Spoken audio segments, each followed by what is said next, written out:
Okay. हाँ, तो चलो गई स्टार्ट करते हैं आज का क्लास। ओके, तो कल बेटे जो एपी का सवाल कर रहे थे, एपी को लेके जो क्वेश्चंस कर रहे थे लॉन्ग क्वेश्चंस, तो वहीं से हम कंटिन्यू करेंगे। ठीक है ना। देखो बेटे, ये वाला सवाल देखो।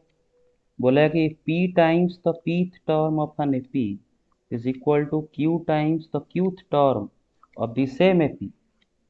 एक एपी है, ठीक है, एक एपी है, उसमें उसका पीथ टर्म का पी टाइम्स है ना, पीथ टर्म का पी टाइम्स क्यूथ टर्म का क्यू टाइम्स के साथ इक्वल है ना, बराबर है। बोला है कि so that p plus qth term is equal to zero, है ना। बोल रहा है कि ये एपी का पी प्लस क्यू पोजिशन वाला टर्म का वैल्यू जीरो शो करो। ठीक है। तो क्या आपको गिवन है ना, पीथ टर्म का p times is equal to q times the qth term, मतलब ऐसा है ना। टी पी मतलब पीथ टर्म है ना, पीथ टर्म का p times is equal to qth term का क्यू टाइम्स। समझ में आ रहा है यहाँ तक बेटे सबको क्लियरली? अच्छा। Yes sir. Yes okay. Sir. तो बेटा देखो, अच्छा ये एपी है ना, मैंने बताया था बेटा जब टर्म का वैल्यू के बारे में बात होता है तो बेटा हमें first term and common difference के बारे में जानना जरूरी होता है ना। तो हम अस्यूम कर लेते हैं, मानो ए उसका फर्स्ट टर्म है एंड डी उसका कॉमन डिफरेंस है ना। तो बेटा पीथ टर्म का वैल्यू क्या आ जाएगा, हाँ, a plus p minus one into d, है ना। तो p टाइम्स पीथ टर्म मतलब p टाइम्स पीथ टर्म की जगह लिखे a plus p minus one into D is equal to q times qth term है ना, क्यूथ टर्म क्या आ जाएगा, a plus q minus one into d. अरे सबको समझ में आ रहा है कि नहीं? ओके। Yes sir. अच्छा बेटा, यस सर। अच्छा तो बेटा ये एक इक्वेशन मिला है ना, एक इक्वेशन मिला और इसी इक्वेशन को सॉल्व करेंगे। तो बेटा अंदर लेते हैं, p को अंदर लेते हैं, p इंटू ए प्लस, बेटे ये हो जाएगा पी जाके इसके साथ जब मल्टीप्लाई होगा, पी ब्रैकेट के अंदर जब इसके साथ मल्टीप्लाई होगा तो ये हो जाएगा पी स्क्वायर और ये हो जाएगा माइनस पी, है ना बेटे, पी स्क्वायर माइनस पी। और ये डी है, देख पा रहे हो, पी ए के साथ मल्टीप्लाई हुआ और पी जाके ब्रैकेट के अंदर पी एंड वन के साथ मल्टीप्लाई हुआ, तो ये क्या हो गया, P square minus P into D. उसी तरह ये क्यू जाके ए के साथ मल्टीप्लाई हुआ, ए क्यू प्लस क्यू जाके इसके साथ मल्टीप्लाई हुआ है ना। तो इसके साथ जब क्यू मल्टीप्लाई होगा ये क्या हो जाएगा, क्यू स्क्वायर माइनस क्यू, है ना, और पहले से डी है। सबको समझ में आ रहा है? Okay. Yes sir. Yes sir. Yes sir. हाँ, तो अब क्या करेंगे बेटा ना, दोनों साइड में ना बेटा सबको एक साइड में ले आते हैं, सबको एक साइड में ले आते हैं। एक सेकेंड।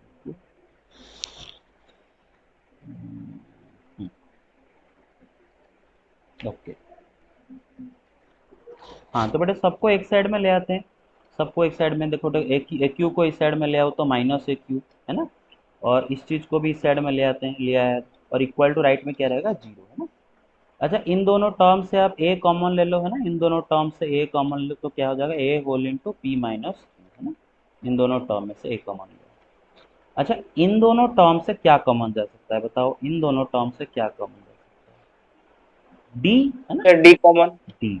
तो डी कॉमन गया, तो इधर से डी गया तो क्या बचेगा इधर, पी स्क्वायर माइनस पी, है ना, P square minus P, minus इधर से डी चला गया तो क्या बचेगा, क्यू स्क्वायर माइनस क्यू होगा कि प्लस क्यू होगा, प्लस क्यू होगा, है ना, क्योंकि बाहर तो माइनस है। प्लस होगा। Very good, plus. तो ये वाला क्या हो जाता है ना, P square minus P minus Q square plus Q, P square minus P minus Q square plus Q. सबको समझ में आ रहा है कि नहीं? Is equal to zero. Yes sir. अच्छा, यस सर। अब बेटे देखो, P square minus Q square इसको आप अगर स्प्लिट करो तो ये क्या बन जाता है, P minus Q into P plus Q बन जाता है ना। अच्छा, माइनस, अच्छा बेटे पी प्लस क्यू अगर ब्रैकेट कॉमन ले ले बेटे, माइनस अगर कॉमन ले ले ब्रैकेट, तो ये क्या हो जाएगा, अंदर ये प्लस क्या हो जाएगा, माइनस हो जाएगा। अरे समझ रही हो, इन दोनों में से अगर माइनस बाहर कॉमन ले जाए तो ब्रैकेट के अंदर क्या आ जाएगा, पी माइनस क्यू आ जाएगा। सबको समझ में आ रहा है? Into D is equal to zero. ठीक है। Yes sir. अच्छा, इसमें से और इसमें से क्या कॉमन जाएगा, ये p minus Q into P plus Q और ये p माइनस क्यू, इन दोनों में से क्या कॉमन जाएगा बताओ, p माइनस क्यू कॉमन जाएगा, है ना। तो इन दोनों में से p माइनस क्यू पूरा कम, अरे यस समझ सर। रहे यस हो? सर। हाँ, तो इन दोनों में से p माइनस क्यू कॉमन जाएगा तो यहाँ पर ब्रैकेट के अंदर क्या रहेगा बताओ, ब्रैकेट के अंदर p माइनस क्यू चला गया, इधर क्या रहेगा p plus q minus plus इधर क्यू -1। -1, very good. तो p plus Q -1 into d. तो बेटे ये पूरा चीज से, ये पूरा एक्सप्रेशन से p माइनस क्यू कॉमन गया, और यहाँ पर भी है कि p माइनस क्यू है, तो अब ये पूरा सब से हम p माइनस क्यू कॉमन लेंगे, गेट इट और नॉट। तो अभी इधर से p माइनस क्यू जाएगा तो क्या रहेगा Yes, इधर, sir. a प्लस ए इधर से p माइनस क्यू ऑलरेडी ले चुके हो, तो इधर क्या बचा था, p प्लस क्यू -1, है ना। p into, plus Q -1। Okay. तो बेटे p माइनस क्यू को लेके जीरो के साथ डिवाइड कर लेते हैं ना, p माइनस क्यू लेके जीरो के साथ डिवाइड कर दे तो p माइनस क्यू चला गया, है ना। तो बेटे इसका वैल्यू जीरो लास्ट को मिलता है ना, a plus P plus Q -1 into D is equal to zero last को मिला, क्लियर और नॉट। p माइनस क्यू को लेके जीरो के साथ डिवाइड कर दिया, एवरीबॉडी गॉट इट, ठीक Yes, है। sir. Yes sir. ओके, तो फाइनली ये जो एक्सप्रेशन मिला, ये है क्या बेटा असलियत में, जरा सोचो, असलियत में है क्या, a plus P plus Q -1 into D. बेटे nth टर्म का फॉर्मूला क्या था, a plus, A plus A n plus minus N 1 minus one into into D. D. हाँ, तो बेटा p प्लस क्यू टर्म का वैल्यू क्या जाएगा, a प्लस, ए जहाँ, plus p plus Q -1 into D. हाँ तो जहाँ पर n लिखा है उधर क्या लिख देने का बेटे, p प्लस क्यू लिख देने का, p प्लस क्यू। बस। तो वही तो लिखा है ना, इधर चेक कर लो, वही तो लिखा है इधर, है ना। बस तो ये इसको लाके p माइनस क्यू को लाके जीरो में डिवाइड करके जीरो हो गया, तो मिला क्या बेटे, ये मिला फाइनली। और ये है क्या बेटे, ये असलियत में लेफ्ट वाला एक्सप्रेशन क्या है, p प्लस क्यू टर्म, है ना, which is equal to zero. वही तो आपको पूछा था, prove that p plus Q term is equal to zero, everybody got it. Yes, sir. Yes, sir. Yes O, sir. Okay. अच्छा बेटे, इसमें आपको पहले first term A and common difference D assume करना है ना, आपको इस एपी का फर्स्ट टर्म को ए एंड कॉमन डिफरेंस को डी एज्यूम करना है। क्वेश्चन में गिवन है कि पीथ टर्म का p times is equal to qth term का q टाइम्स, और यहाँ पर बेटे आपको क्यूथ टर्म pth टर्म का वैल्यू लिखना है, क्यूथ टर्म का वैल्यू लिखना है in terms of a and D.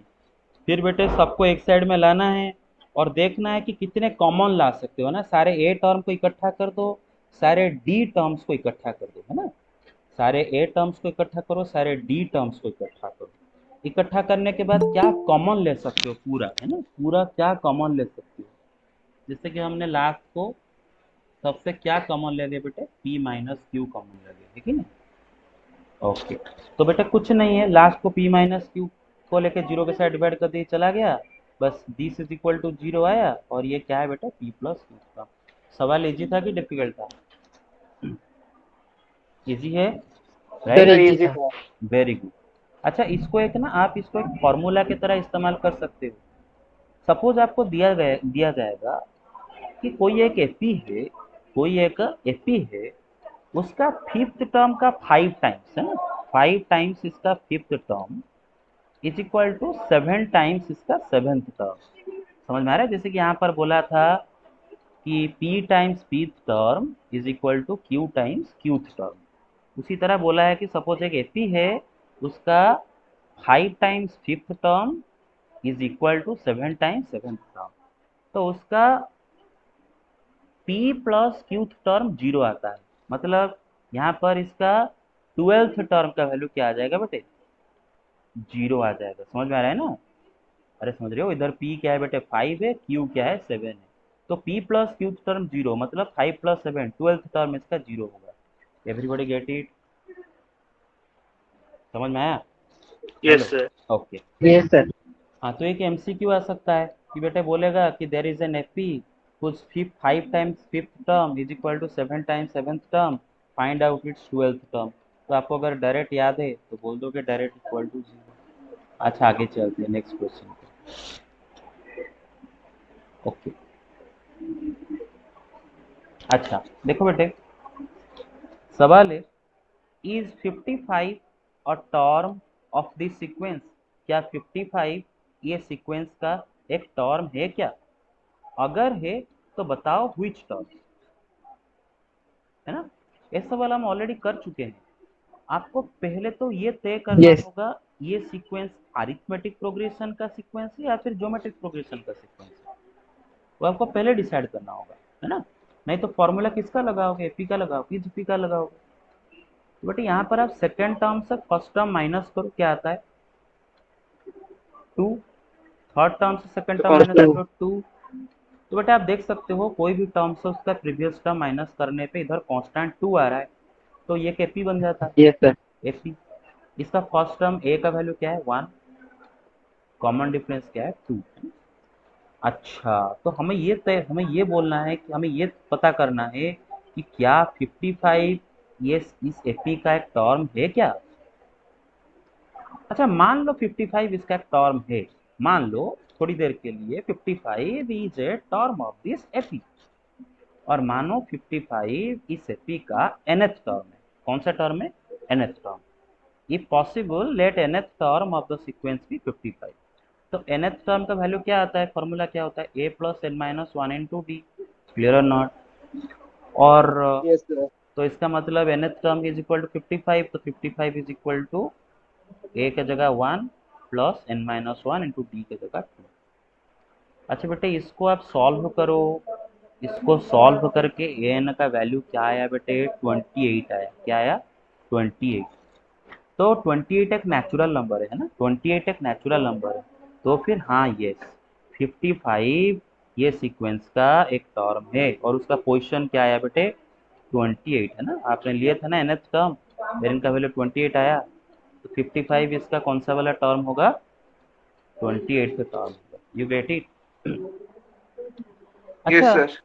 अच्छा बेटे अगर एन का वैल्यू एक फ्रैक्शन आता या फिर नेगेटिव नंबर आता, तो हम क्या बोलते कि 55 इसका टर्म नहीं है, है ना। मानो एन का वैल्यू आता 1/2 या फिर -1, तो टर्म का जो पोजीशन होता है वो एक नेचुरल नंबर होता है ना, तो एन एक नेचुरल नंबर आना चाहिए। अगर एन का वैल्यू नेचुरल नंबर ना आके कुछ और आया, तो बेटे क्या बोल दोगे, नो 55 इसका टर्म नहीं है। Everybody get it. Sir, हाँ बोलो। Yes sir. सर उधर तो लिखा है sir n if n is does not है इंटीजर लिखा है तो वो नेगेटिव होगा हाँ ना। वो गलत गलत लिखा है, वो गलत लिखा है।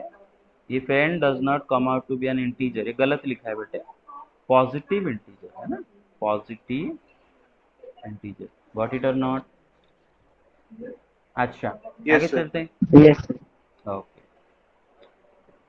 अच्छा ये सवाल देखो बेटा क्या बोला है कि द आर्थ term of A series is 2r+3। एक सीरीज, बेटा सीरीज लिखा है, आप इससे कोई लेना देना नहीं है, सीक्वेंस भी अगर बोलता भी चलता।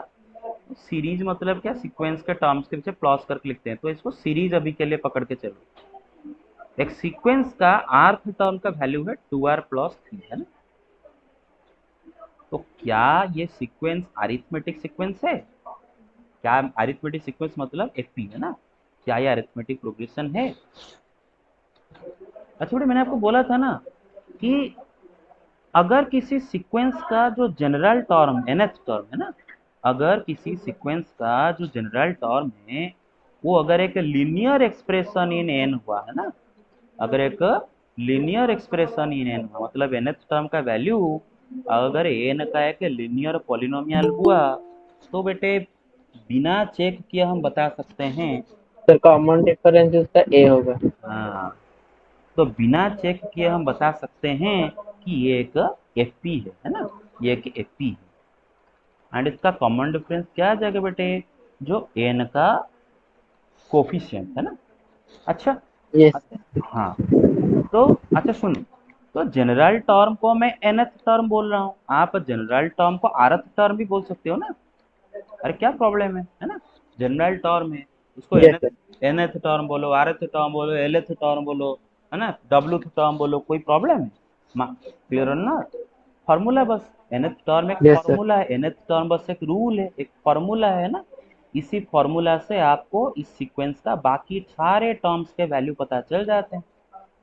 यहाँ पर भी आपको rth टर्म दिया है 2r+3, rth टर्म मतलब जनरल टर्म है ना, तो जनरल टर्म एक लीनियर पॉलिनोमियल ऑफ आर दिया है ना, आर का लीनियर पॉलिनोमियल, अरे समझ रहे हो, तो क्या होगा, यस सर। यस यस ये होगा, यस है ना, हाँ ये मतलब ऐसा दिया है बेटे ये बोला है इसका आर्थ term is equal to 2r+3, और आर्थ टर्म दो या फिर nth टर्म दो, क्या फर्क पड़ता है, ये भी तो जनरल टर्म है ना, क्योंकि r के जगह अगर 1 पुट करो तो आपको फर्स्ट टर्म का वैल्यू मिलेगा, r के जगह 2 पुट करो सेकंड टर्म मिलेगा, 3 पुट करो थर्ड टर्म मिलेगा। तो टी आर आरथ टर्म भी उसका जनरल टर्म ही है।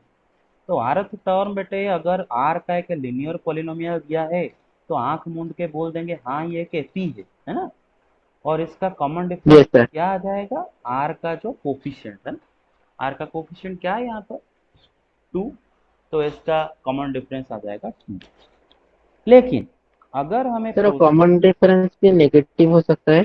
हाँ yes why not, common difference positive भी हो सकता है, कॉमन डिफरेंस नेगेटिव भी हो सकता है। जैसे कि फॉर एग्जांपल हम लिखेंगे let's say 5 4 3 2 1, it is also an AP. और इसका कॉमन डिफरेंस क्या होगा बेटे, यहाँ पर देखो बेटे -1। -1। तो कॉमन डिफरेंस नेगेटिव क्यों नहीं हो सकता, कॉमन डिफरेंस कुछ भी हो सकता यस है। सर। बट सर वो जो लीनियर इक्वेशन से सर मतलब लीनियर पॉलिनोमियल है सर, उससे मतलब कैसे पता चलेगा कि कौन सा है सर, कॉमन डिफरेंस अगर क्या है कि।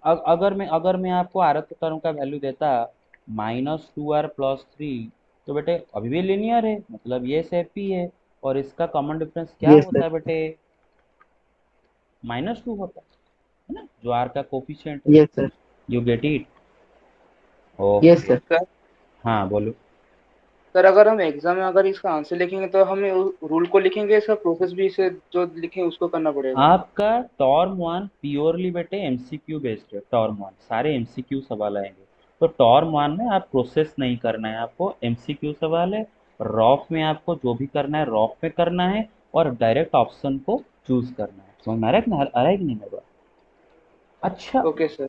अच्छा अगर मैं ये सवाल को प्रोसेस लगा के करता तो कोई नहीं, हमें ये सीक्वेंस का आर्थ टर्म का वैल्यू दिया है 2r+3। अच्छा आर्थ टर्म का नेक्स्ट वाला टर्म क्या होगा बेटे, r+1 टर्म। अरे यस सर। आर्थ टर्म मतलब उसका पोजीशन आर है, उसका जो नेक्स्ट टर्म उसका पोजीशन क्या आ जाएगा, r+1 आ जाएगा। तो मैं यहाँ पर अगर r की जगह हाथी लिखूंगा तो आपको एक फॉर्मूला में जहाँ पर r लिखा है उधर हाथी लिख देने का। 2 × हाथी + 3। वेरी गुड, तो r की जगह मैं r+1 लिखा हूँ, तो 2 × r की जगह क्या लिख देने का बेटे, r+1 + r 3 plus sir, one 2 × r+1 + 3। मतलब 2r+5 है ना। अच्छा यस सर। तो बेटा आर्थ टर्म का वैल्यू 2r+3 है, उसका नेक्स्ट टर्म r+1 टर्म का वैल्यू 2r+5 है। तो r+1 टर्म माइनस आर्थ टर्म क्या आ रहा है, 2r+5 -2r, सर 2 आ रहा है। सर 2। 2 आ रहा है 2। तो बेटे ये जो मिला ये क्या मिला आपको, मिला r+1। Sir common difference. हाँ तो ये जो मिला ये असलियत में है क्या बेटा, आर थोड़ी ना कोई पर्टिकुलर नंबर है, कोई पर्टिकुलर पोजीशन है क्या, आर तो जनरल पोजीशन है। तो आप इधर बेटे अगर आर के जगह आप देखो रॉफ में सोचो, आप इधर अगर आर के जगह 1 पुट करो तो ये क्या हो जाता है, आर के जगह 1 पुट करो ये क्या होगा, T2 sir 2 - T1। Is equal to, आप अगर आर के जगह 2 पुट करो तो क्या होगा, T3 -T2। T2। आर के जगह 3 पुट करो क्या होगा, सर 2 ही हो। तो तो ये फॉर्मूला से हम क्या कंफर्म हो जाते हैं कि कोई भी टर्म माइनस उसका प्रीवियस टर्म हमारा कांस्टेंट है ना, कांस्टेंट। तो यस सर। इसका मतलब ये सिटीजन है। अच्छा अगर ये कांस्टेंट 2 ना आके ऐसा कुछ आता 2r आता, या फिर मतलब 2r आता या फिर 2r² ऐसा कुछ आता, मतलब उसमें अगर r इन्वॉल्व होता ना इसमें तो बेटे एफ नहीं होता, कांस्टेंट आ रहा है ना, कांस्टेंट कोई भी टर्म्स है उसका प्रीवियस टर्म माइनस करो कौन तो एफ। और कॉमन डिफरेंस क्या है बेटे इसका, तो आगे चलते हैं। अच्छा और क्या बोला है, if so find it seventh term, इसका सेवेंथ टर्म निकालो।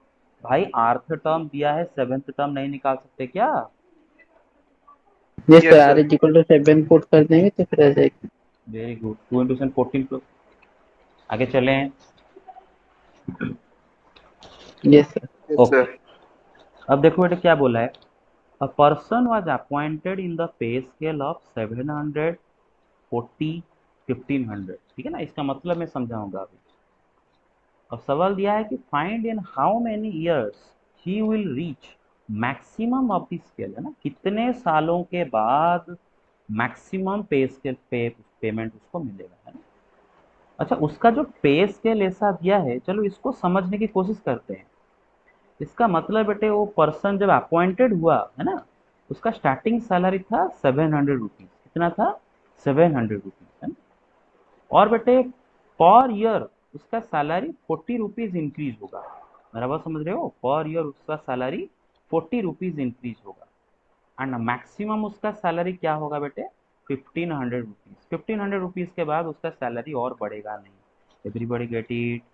इसका मतलब मैं यस आपको सर। समझा यस सर। बिगिनिंग से उसका सैलरी 700 रुपीज है, पर ईयर उसका सैलरी 40 रुपीज इंक्रीज होगा, और 1500 रुपीज सैलरी होने के बाद और इंक्रीज नहीं होगा। तो सवाल ये कि कितने सालों के बाद उसको मैक्सिमम पेमेंट मतलब 1500 रुपया मिलेगा। अच्छा, अच्छा एक बात सुनो, इस बंदे का जो सर पेमेंट, इसका मतलब वो ए इज इक्वल टू 700 होगा, और हाँ सर जो कॉमन डिफरेंस 40 होगा, एंड और t n is equal to I think 1500 हो जाएगा। 1500 हो जाएगा। Very good. तो आप ऐसा सोच लो ना, ये एक अरिथमेटिक प्रोग्रेशन बन जाएगा। पहला यस सर। 700 से स्टार्ट होगा, फिर नेक्स्ट ईयर में 700 में 40 ऐड हो जाएगा, फिर नेक्स्ट ईयर में और 40 ऐड हो जाएगा, और 40 ऐड हो जाएगा, और 40 ऐड हो जाएगा। अरिथमेटिक प्रोग्रेशन मिल गया, जिसमें फर्स्ट टर्म ए का वैल्यू 700 है, डी कॉमन डिफरेंस 40 रुपीज है, और बेटे हमें पता करना है कितने सालों के बाद मैक्सिमम सैलरी होगा। तो मान लो एन ईयर के बाद मैक्सिमम होगा, मान लो एन ईयर के बाद मैक्सिमम। तो एन ईयर के बाद उसका जो सैलरी होगा वो एपी का कौन सा वाला टर्म होगा बेटे? एनएथ टर्म आ जाएगा। समझ रहे हो सर। ना? हाँ। तो यहाँ पर एनएथ टर्म का यस वैल्यू, यहाँ पर एनएथ टर्म का वैल्यू 1500 दे रखा है ना।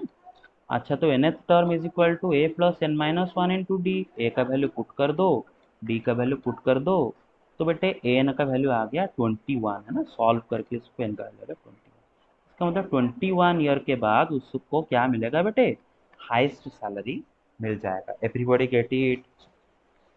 Yes sir. Very good. Next question पे आते हैं। अच्छा, ये सवाल देखो, बोला है कि find the middle terms in the arithmetic progression. ये एक अरिथमेटिक प्रोग्रेशन है, और ये अरिथमेटिक प्रोग्रेशन का मिडिल टर्म्स का वैल्यू पूछा है। अच्छा एक बात सुनो, मिडिल टर्म्स है ना।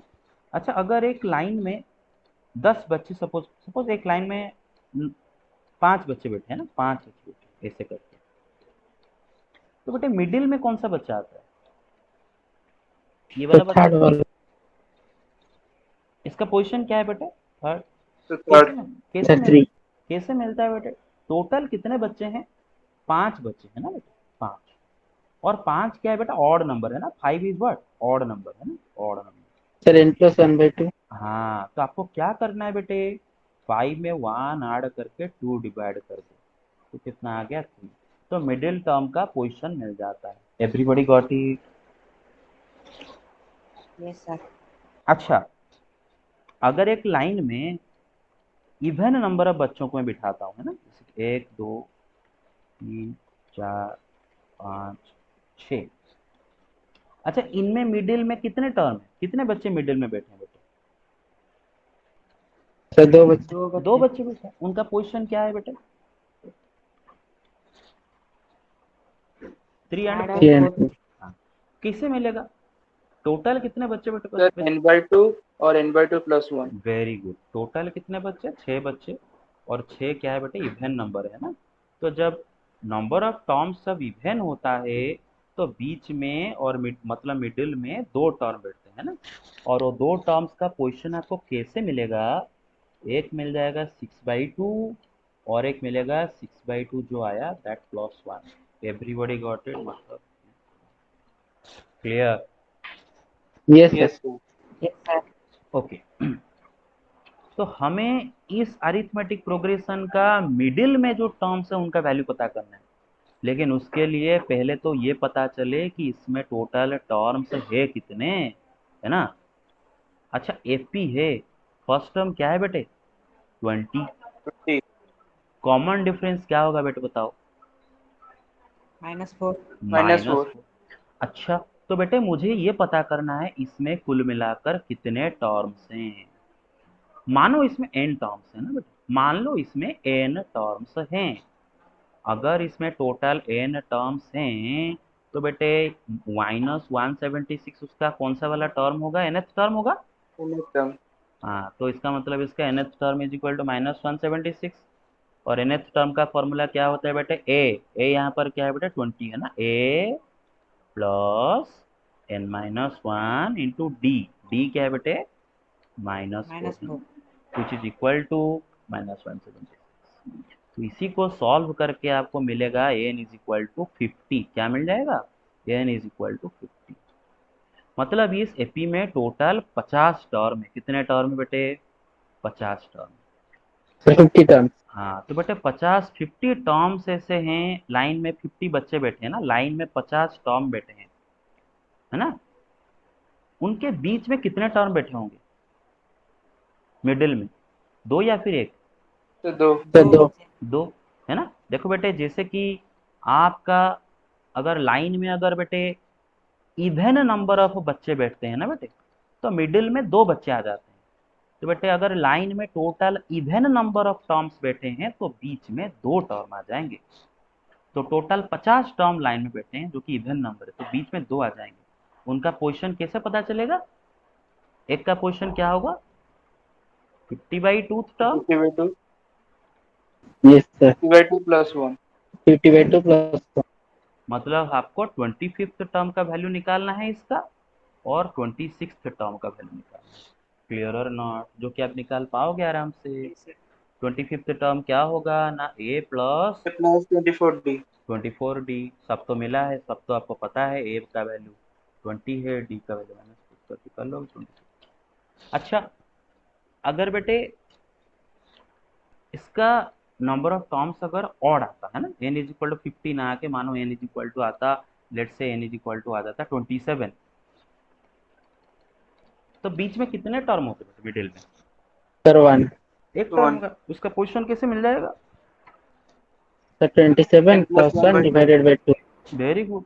आप जब भी आप कंफ्यूज हो जाओगे तो आप ऐसे बच्चों का एग्जाम्पल ले जाना, है ना, बच्चों का एग्जाम्पल ले जाना, आपको तुरंत समझ में आ जाएगा। क्लियर और नॉट, ठीक है। Yes sir. Yes sir. आगे चलते हैं।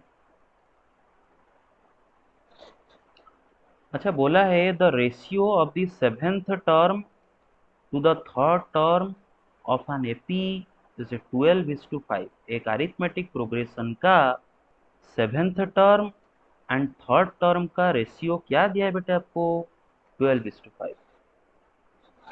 और बोला क्या है ना, find the ratio of the 13th term to the fourth term, है ना। तो 13th term and fourth term का रेशियो पूछा है ना, इसी का वैल्यू पूछा है, समझ में आ रहा है ना, इसी का वैल्यू पूछा है। अच्छा तो बेटे वही बात है, जब टर्म का बात आता है तो आपको टर्म का वैल्यू का बात जब बात आता है तो आपको first term A and common difference D तो एज्यूम करना ही होगा, है ना, बताया था मैंने। तो मानो इसका फर्स्ट टर्म ए है एंड कॉमन डिफरेंस से डी है, सबको समझ में आ रहा है। Yes sir. Yes sir. According to the question seventh term and third term का रेशियो, सेवेंथ टर्म मतलब a plus A + 50। 6d and third term मतलब ए प्लस 2d, है ना। तो a+60/a+2t का वैल्यू कितना आपको दे रखा है बेटे 12/5। 12/5। Very good. तो इसी को क्रॉस मल्टीप्लाई अभी कर लो, और क्रॉस मल्टीप्लाई करके आप ना a को d में एक्सप्रेस कर दो ना, आप a को d में एक्सप्रेस करो या फिर d को a में एक्सप्रेस करो, एक ही बात है, आप कोई भी करो, है ना।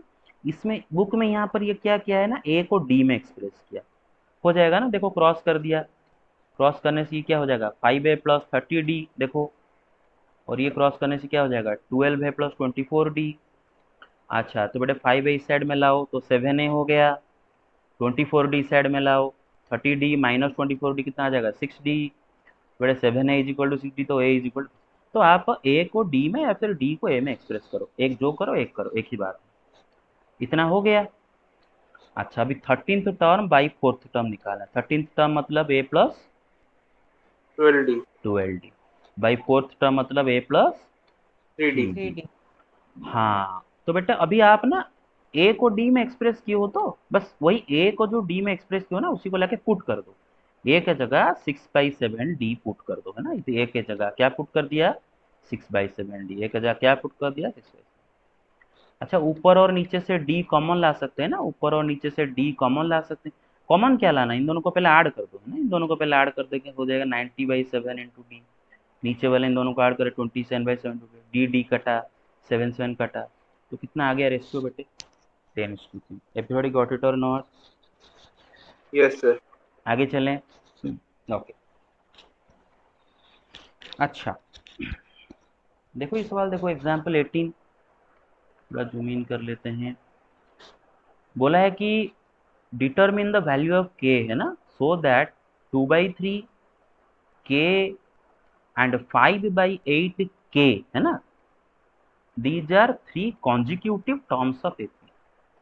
के का वैल्यू निकालो सो दैट 2/3 के 5k/8 ये 3 नंबर एक एपी का 3 कॉन्जिक्यूटिव टर्म है। अच्छा भाई एक बात बताओ, अगर ये तीनों किसी एपी का 3 कॉन्जिक्यूटिव टर्म है, तो ये तीनों भी तो एपी में ही होंगे ना, जैसे कि आप सोचो यस सर। 1 2 3 4 5 एक एपी है ना। अच्छा इस एपी का कोई भी 3 कॉन्जिक्यूटिव टर्म अगर उठाओ 2 3 4 ये भी एक एपी होगा, 3 4 5 ये भी एक एपी होगा, है ना। तो एपी का कोई भी 3 कॉन्जिक्यूटिव टर्म भी एपी है, क्लियर और नॉट? तो यस यस सर। सर। तो k का वैल्यू क्या होने से ये तीनों किसी एपी का 3 कॉन्जिक्यूटिव टर्म होंगे? तो मान लो ये तीनों किसी एपी का 3 कॉन्जिक्यूटिव टर्म है, मतलब ये तीनों इन एपी है ना, 2/3 के 5k/8 they are in AP. अच्छा अगर ये तीनों एपी में हैं तो बेटा second term minus first term मतलब k minus 2/3 will be equal to third term minus second term. अरे समझ रहे हो मेरा यस सर। बात? तो बेटा इसी को सॉल्व करना है बस, इसी को बस सॉल्व करना है, और इसको सॉल्व करके k का वैल्यू आ जाता है 16/33। तो इसका मतलब k का वैल्यू 16/33 होने पर ये तीनों एपी में होंगे। यू गेट और not? Yes clear? Sir. Okay yes sir. Next question आते हैं। अच्छा बेटा बोला है which term of the AP 8 - 6i 7 - 4i 6 - 2i is purely real beat to purely imaginary. Okay जरा समझने की कोशिश करते हैं। पहला बात तो उसने बोल रखा है कि एक एपी है, एक एपी उसने बोल रखा है कि एपी है, तो आपको चेक करने की जरूरत नहीं है, बस आपको common difference and first term बोल दो। फर्स्ट टर्म क्या होगा बेटे इसका 8 - 6i, है ना। कॉमन डिफरेंस क्या आ जाएगा बेटे second term minus first term, 7 - 4i से 8 - 6i को माइनस कर दो, क्या जाता है बेटे -1 + 2i। तो देख रहे हो बेटे फर्स्ट टर्म का वैल्यू एंड कॉमन डिफरेंस का वैल्यू पता चला, क्लियर? यस अच्छा सर। Yes sir. बोल रहा है कि इस अरिथमेटिक प्रोग्रेशन का कौन सा वाला टर्म एक प्योरली रियल कॉम्प्लेक्स नंबर है। अच्छा प्योरली रियल कॉम्प्लेक्स नंबर किसको बोलते हैं? जिसका सर जिसका इमेजिनरी पार्ट 0। वेरी गुड, जिसका इमेजिनरी पार्ट 0 उसी को बोलते हैं प्योरली रियल कॉम्प्लेक्स नंबर। तो हमें ये पता करना है कि इस अरिथमेटिक प्रोग्रेशन का कौन सा वाला टर्म प्योरली रियल है। तो मान लो इसका nth टर्म प्योरली रियल है ना, मान लो इसका nth टर्म प्योरली रियल है, ठीक है। तो पहले तो इसका nth टर्म आएगा किससे, फर्स्ट टर्म पता है, कॉमन डिफरेंस पता है, nth टर्म का फॉर्मूला क्या होता है a + n - 1 × d। a क्या है यस भाई sir.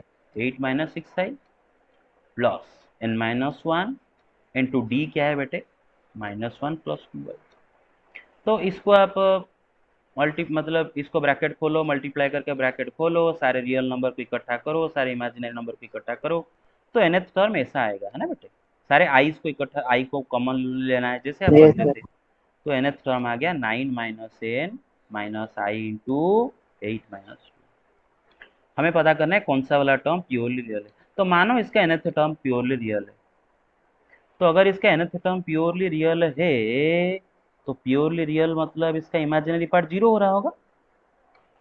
Late nth term sir is 8 purely real, 8 minus 2 n equal 0। तो इमेजिनरी पार्ट जीरो, मतलब minus of 8 minus 2n is equal to zero. तो इसको सॉल्व करके n का वैल्यू क्या आ जाता है, 4, है ना। तो इसका मतलब fourth yes sir. Term purely real है ना, n का वैल्यू 4 है ना, तो फोर्थ टर्म प्योरली रियल है। You get it. Yes yes sir. Sir. उसी तरह उसने बोला है कि कौन सा वाला टर्म प्योरली इमेजिनरी है, वही करते हैं। मान लो nth टर्म प्योरली इमेजिनरी है, मान लो nth टर्म प्योरली तो रियल इमेजिनरी पार्ट है, 0 है। तो रियल पार्ट जीरो होगा। रियल पार्ट क्या है इसका, 9 minus n equal to zero. तो एन इक्वल टू कितना है, 9। तो एन का वैल्यू 9, मतलब कौन सा टर्म प्योरली इमेजिनरी होगा, 9th टर्म, है ना। कर लोगे इस सवाल बेटे। Yes sir. Yes sir. Okay, next question पे आते हैं। एक सेकंड। ओके, क्या दिया है बेटा, देखो। If the pth, qth and rth term of an AP are a b c respectively। एक एपी है जिसका pth टर्म का वैल्यू a है, qth टर्म का वैल्यू b है, rth टर्म का वैल्यू c है, और हमें ये प्रूव करना है कि a into q minus r plus b into r minus p plus c into p minus q is equal to 0। Get it और नॉट। अच्छी बात सुनो, एपी है, और जब टर्म का बात आता है तो common difference and first term तो लोगे ही। अरे लोगे कि नहीं लोगे, common difference and first term. नहीं तो यस सर। आप जरा सोचो ना, आप अगर first term and common difference A D assume नहीं करते हो, तो पीथ टर्म की जगह क्या लिखोगे, कद्दू लिखोगे। अरे समझ रहे हो ना, nth टर्म का फॉर्मूला क्या आता है, nth टर्म का formula a plus, a plus n minus one into D. हाँ। तो आप अगर ए डी को एस्यूम नहीं करोगे तो लिखोगे क्या इधर, कुछ तो लिखना होगा ना आपको। समझ रहे हो मेरा बात। Yes sir. हाँ, तो यस सर। ओके। लेकिन एक बात सुनो, इस एपी का फर्स्ट टर्म को हम स्मॉल ए एस्यूम करें, कर सकते हैं क्या। देखो ऑलरेडी यस सर, स्मॉल ए को क्योंकि वो स्मॉल यूज किया है। हाँ, स्मॉल एक दूसरे वजह से इस्तेमाल कर चुका है, बोल रहा है कि पीथ टर्म का वैल्यू स्मॉल है, तो फर्स्ट टर्म को स्मॉल ए एस्यूम नहीं कर सकते। तो चलो कैपिटल ए एस्यूम कर लेते हैं। Let capital A be the first term. अरे समझ रहे हो। हाँ, यस सर। अच्छा, कॉमन डिफरेंस को डी तो स्मॉल डी तो एस्यूम कर ही सकते हैं ना, कोई प्रॉब्लम नहीं, क्योंकि डी को आप इस्तेमाल बिल्कुल किए ही नहीं हो। लेकिन क्या है ना, फर्स्ट टर्म को कैपिटल ए ले लिए, थोड़ा सुंदर दिखेगा, इसलिए कॉमन डिफरेंस को भी कैपिटल डी ले लेते हैं। अरे समझ रहे हो, नहीं तो और कोई वजह नहीं है। यस अरे सर। क्लियर और नॉट, आप इसको स्मॉल डी भी ले यस सर। सकते हो, लेकिन थोड़ा सुंदर दिखेगा ना, ये कैपिटल है और ये स्मॉल है, थोड़ा अच्छा नहीं लगेगा। अच्छा, तो बेटा पीथ टर्म का वैल्यू ए दिया है ना, मतलब टीपी इज इक्वल टू ए। अच्छा, टीपी का वैल्यू क्या आ जाएगा, nth टर्म का फॉर्मूला क्या होता है बेटे, ना a plus n minus one n into minus one d. Into d. Capital ले रहा हूँ, हाँ, ये भी एस्यूम किया ना। हाँ, तो पीथ टर्म क्या यस सर। होगा, a plus p minus one into d, जिसका वैल्यू क्या दिया है उसने, स्मॉल ए दिया है, ठीक है। अच्छा, क्यू टर्म का वैल्यू क्या दिया है, स्मॉल बी दिया है, मतलब a plus q minus one into d क्या है बेटे, स्मॉल बी है। आर्थ टर्म का वैल्यू क्या दिया है, सी दिया है, देख रहे हो ना, तो a plus r minus one to d into c. Everybody get it. अच्छा, यस यस सर। सर। तो जो प्रूव करना है उसका एलएचएस पे आ जाता है ना। उसका एलएचएस क्या है बेटे, एलएचएस उसका वही लिख देते हैं पूरा, a into q minus r plus b into r minus, पूरा एलएचएस देखो बेटा लिख लिया है कि नहीं। अच्छा बेटे, इसमें कोई ज़्यादा मेहनत करने की जरूरत नहीं पड़ेगा, ए का जगह बस पुट कर देने का, ए का जगह क्या पुट करने का, ये पुट करने का। यू गेट इट, देखो पुट किया है, अरे you get it. Yes sir. A into q minus r plus b की जगह क्या पुट करने का, ये पुट करने का, got it, into r minus plus c की जगह क्या पुट करने का, ये पुट करने का। बस इसी को खोलो, ब्रैकेट खोलो, सब आड़ आड़ आड़ सब्ट्रैक्ट काटा कुटी कर लो और लास्ट का आंसर आएगा 0। यू यू गेट इट और नो, यू गेट इट और सर नॉट? हाँ, तो कुछ और नहीं करना है, बस आपको ये तो आप करोगे ना, फिर मैं बताऊंगा ये कैसे होता है, आप तो खुद करोगे ना इसको पूरा खोल के। नो सर, हो जाएगा। हाँ, अच्छा यस ठीक सर। है, ओके। अब सुनो मेरे बात, सुनो। ट्रिक कैसे है, ट्रिक क्या करोगे देखो। पहले जो ए है ना, देखो ए प्लस 20 × Q - R लिखा है ना, तो डिस्ट्रीब्यूटिव लॉ जब लगाते हो ना, तो ऐसे लगाओ, a × 20 प्लस 20 × 20, क्लियर? फिर a × 20 प्लस 20 × 20, क्लियर? फिर a × 20 प्लस 20 × 20, क्लियर? अब बेटा सब में से ना कैपिटल यस ए सर। कॉमन ले आओ, a × 20 plus a × 20 plus a × 20, बेटा उन सब में से ए कॉमन ले आओ, है ना? तो देखो देखो, चट चट चट चट करके कट जाते हैं। फिर देखो 20 × 20 मतलब P - 1 × D × Q - R, Q - 1 × D × R - P, R - 1 × D × P - P, उन सब में से डी कॉमन ले आओ, है ना? ये आ जाता है। फिर इसको खोल दो अंदर, cut cut cut cut cut cut, तो क्या आ जाएगा? 0। खत्म। Yes sir. Yes sir. Okay. अच्छा अच्छा, कितनों को समझ में बिल्कुल नहीं आ रहा है, कच्छू समझ में नहीं आ रहा है? कोई हो आप में से भाई लोग, ऐसे कोई हो? No sir. Girls, Anshu. Girls girls, सब समझ में आ रहा है? Girls, Yes, sir. Yes, sir. Are you sure? Are you sure?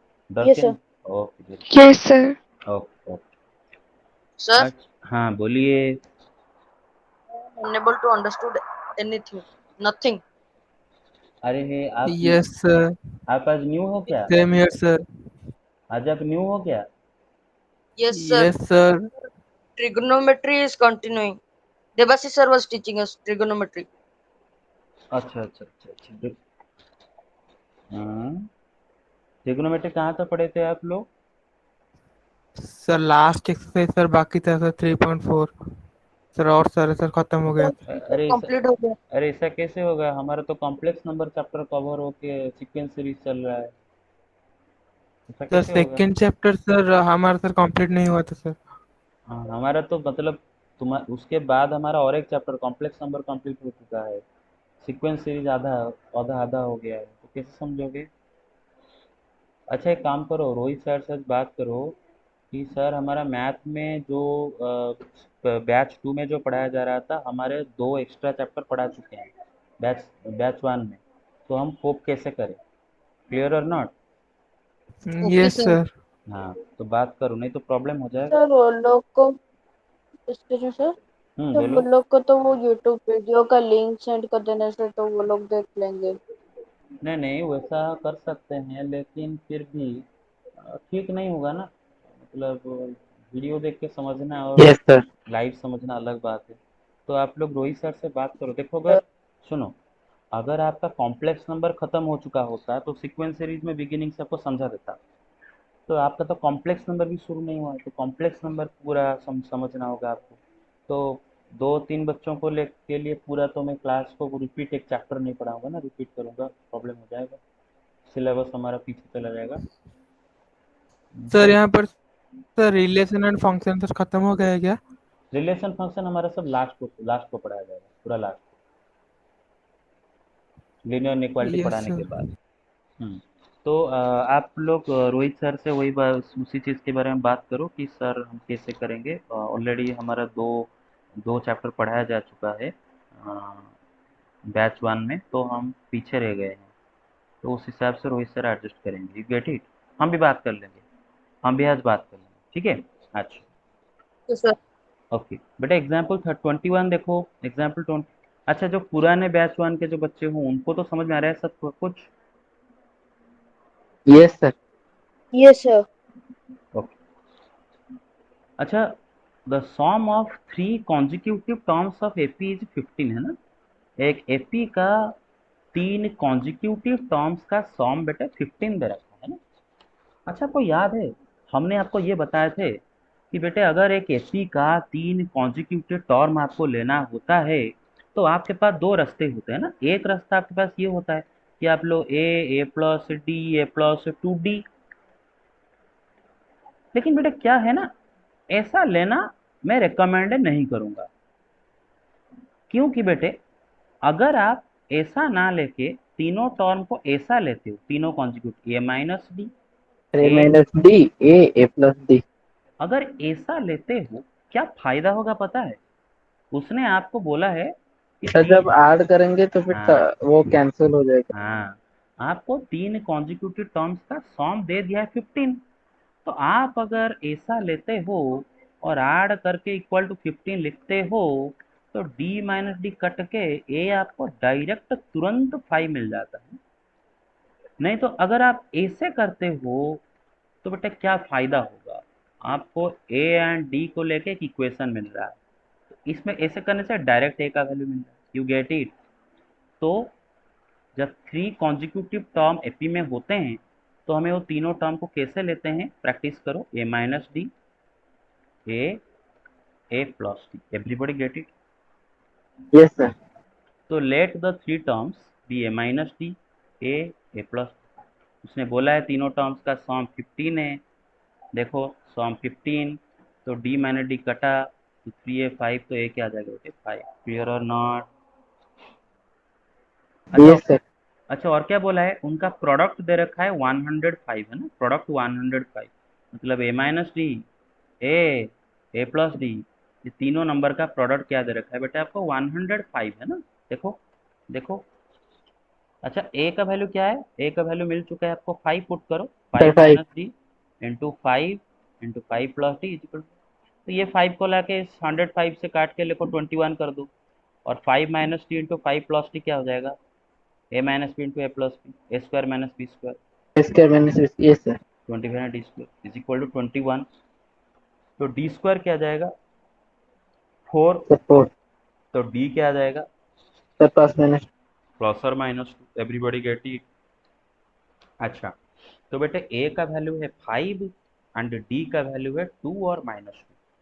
तो बेटे हम दो केस लेंगे है ना बेटे, जब डी का वैल्यू हम 2 लेंगे है ना, डी का वैल्यू 2 या फिर -2, तो दो केस लेंगे।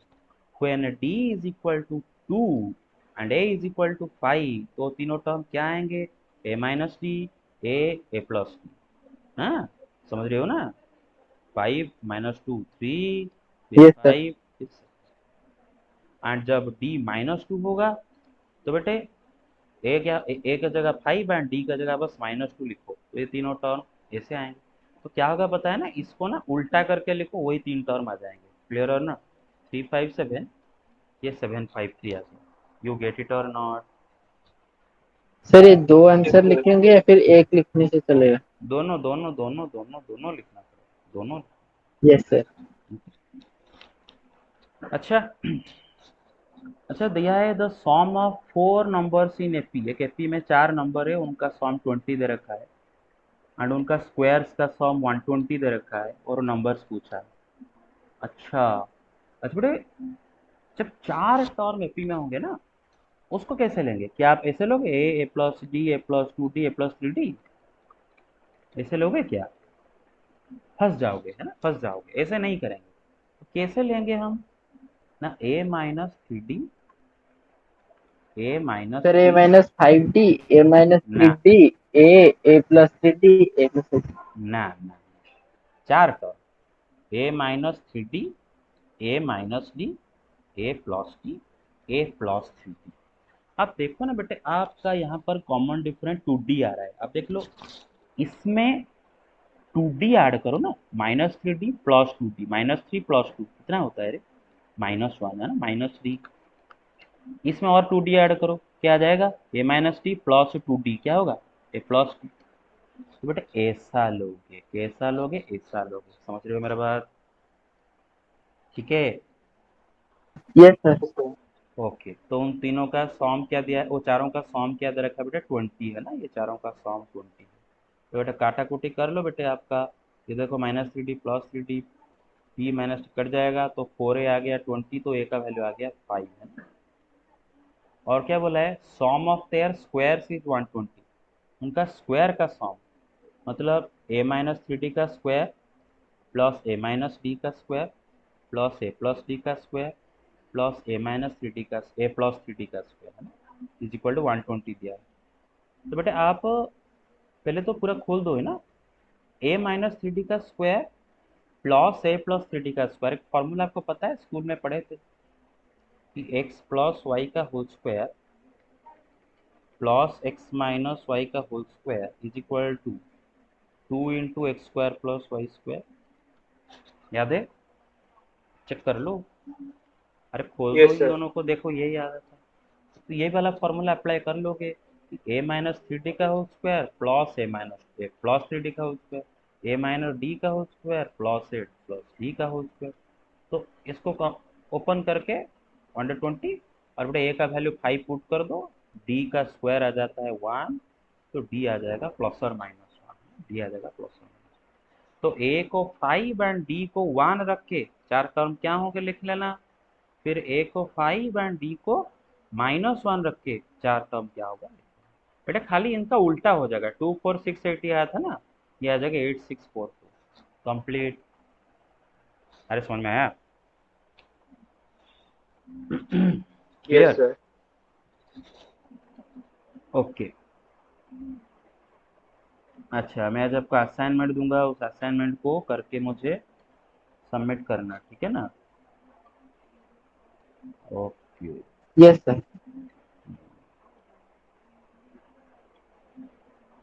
आज गौरव नहीं आया है क्या?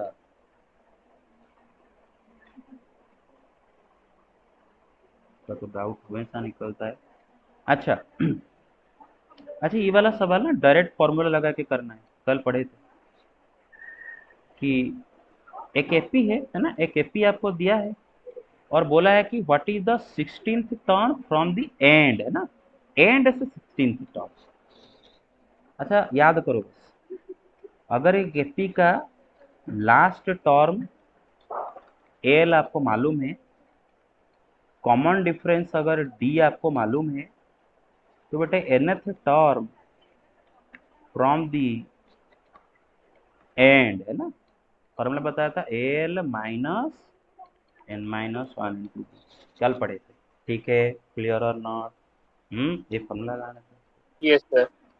अच्छा यस सर। तो ये एपी का लास्ट टर्म आपको क्या दिया है बेटे, 86 है ना, एल का वैल्यू 86, देखो 86। 86, और इसमें कॉमन डिफरेंस डी क्या है बेटा, आप चेक कर लो, 4, common difference d is equal to 4, और 16th term from the end पूछा है, तो देखो बेटा फॉर्मूला लगा देने का, यही फॉर्मूला जो मैंने यहाँ पर लिखा हूँ, l minus n minus one into d, तो एल का जगह क्या पुट करने का 86, माइनस डी का जगह क्या पुट करने का 4, और बेटे इसको खोलो, आ जाएगा 26। क्लियर और नॉट एवरीबॉडी? सर और एक बार बोल सकते हैं सर, आपका वॉइस नहीं आ रहा था तो फिर सर और एक बार बोल सकते हैं?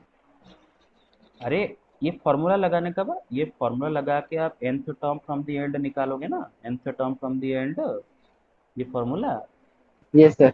हाँ, एल का वैल्यू यहाँ पर क्या लगाओगे, 86 लगाओगे ना एल के जगह पर, 86। Yes sir. डी का जगह क्या लगाओगे, कॉमन डिफरेंस इसका क्या है, 4 है ना, 4। 4, और और एन, यस सर। एन क्या है बेटे 16 है ना, एंड से 16th टर्म का वैल्यू पूछा है। Hello everybody, got it? Yes sir. Yes sir.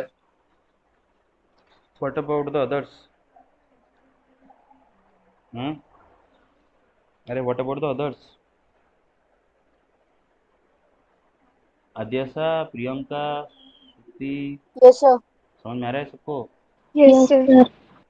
Priyanka समझ में आ रहा है पूरा क्लियरली यस सर। सब कुछ, पूरा डिटेल में समझ में आ रहा है कि कहीं पर डाउट हो रहा नो सर, समझ में आ रहा है। है? अच्छा श्रुति, आपको?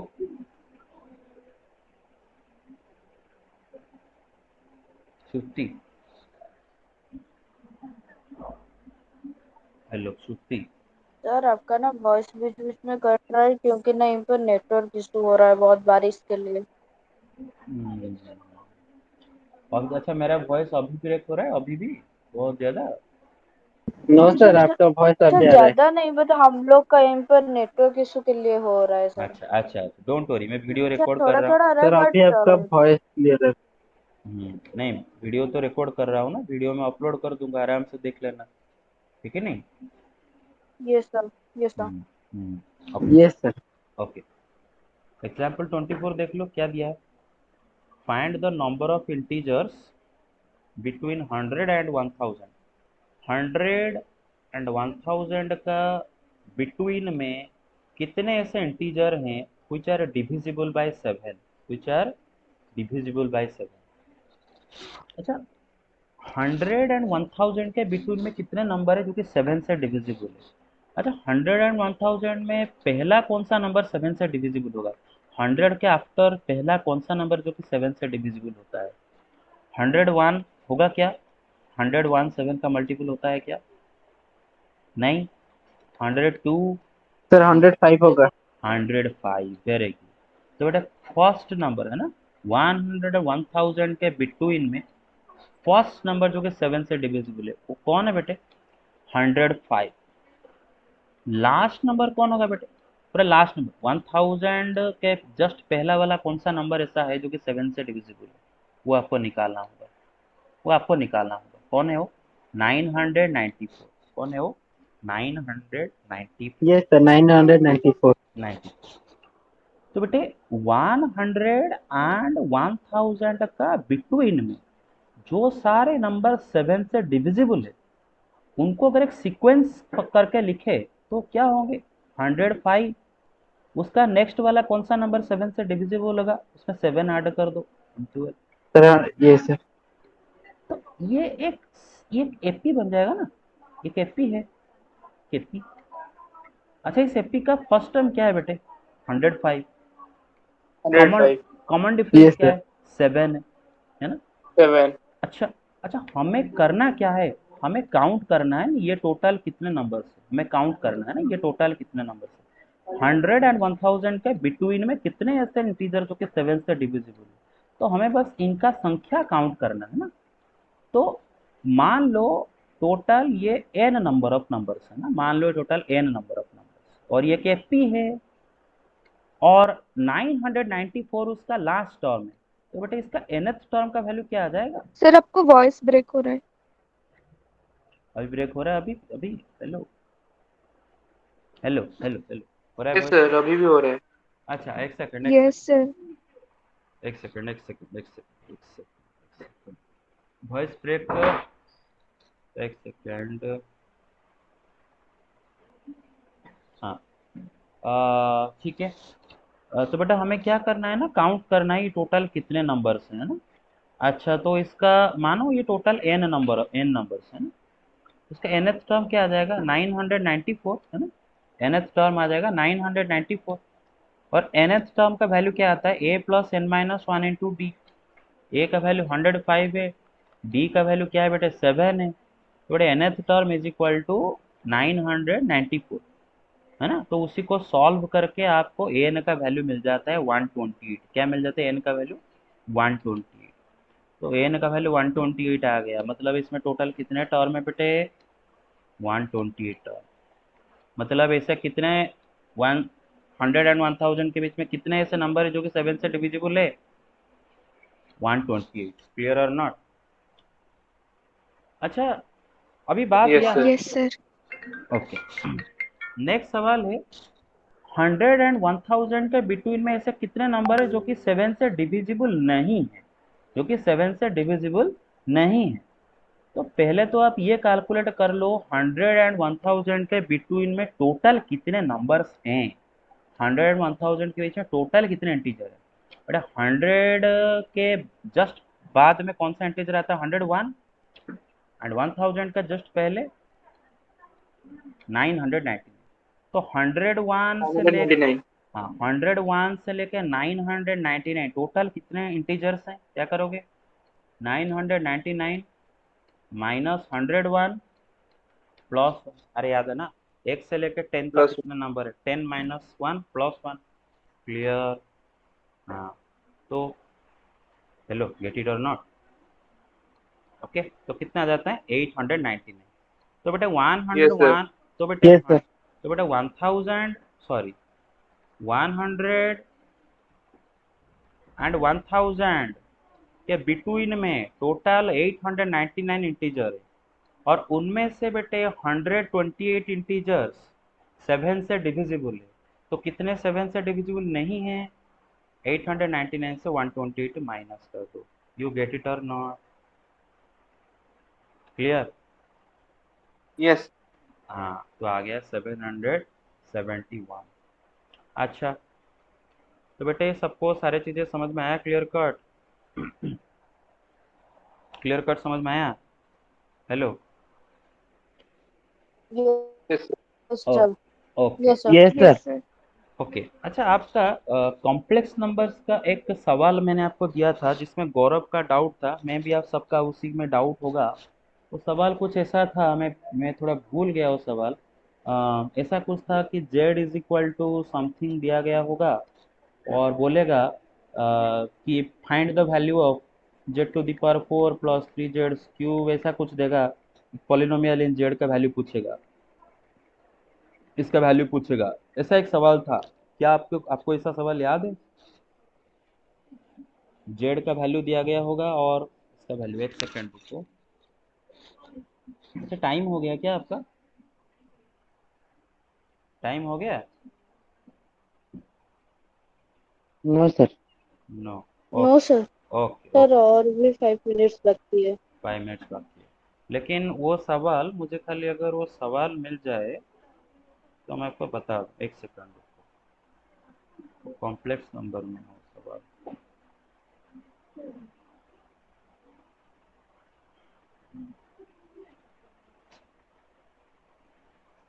कॉम्प्लेक्स नंबर चैप्टर में मैंने आपको दिया था वो सवाल। बेटा सवाल थोड़ा याद रखा करो, है ना? मैथमेटिक्स में अच्छा करने का एक तरीका ऐसा होता है कि आपको सवाल याद रह रहा है कि नहीं है ना?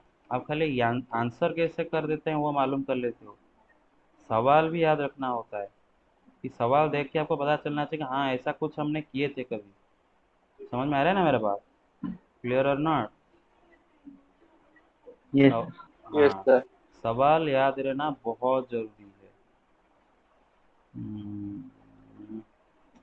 Next page, next page, next page, next page, complex number, ये तो सीक्वेंस। चलो ठीक है। हाँ हाँ, मिल गया मिल गया मिल गया मिल गया मिल गया।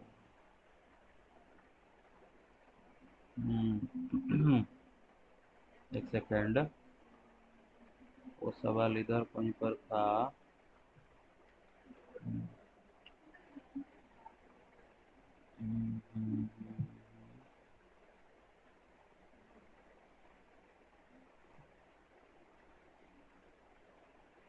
अच्छा, स्क्वायर रूट वाले सवाल कर पाते हो ना डायरेक्ट फार्मूला अप्लाई करके?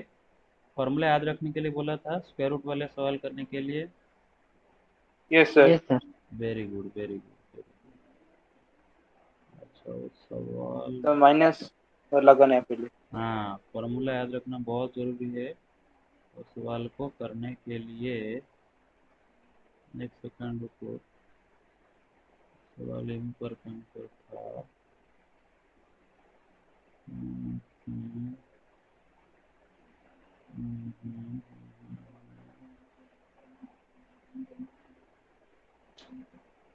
z is equal to